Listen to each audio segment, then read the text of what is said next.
Hello friends, welcome to little desire channel. நம்மளோட சேனலில் முருங்கை இலை உப்பு எப்படி தயாரிக்கலாம் அப்படிங்கிறத பார்க்கலாங்க. சாதாரண உப்பையே ரொம்பவே ஆரோக்கியமான முருங்கை இலை உப்பாக எப்படி மாற்றலாம் அப்படிங்கிறத பார்க்கலாம். நான் இன்றைக்கி ஒரு கட்டு முருங்கை இலையை நல்லா சுத்தம் பண்ணிவிட்டு 3-4 வாட்டி நல்லா தண்ணியில் அலசி எடுத்து வச்சுருக்கேன்.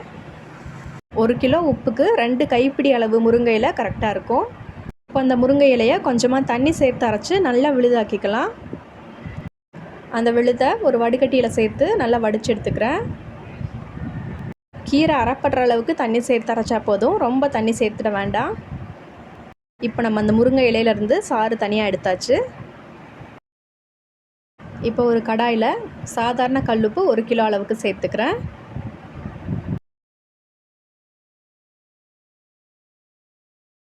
உப்பை சேர்த்ததுமே நம்ம எடுத்து வச்சுருக்க முருங்கை இலை சாறை சேர்த்துக்கலாம்.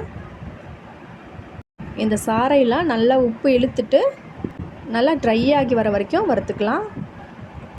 எனக்கு இது நல்லா ட்ரை ஆகி வர 7-8 நிமிஷம் ஆச்சுங்க.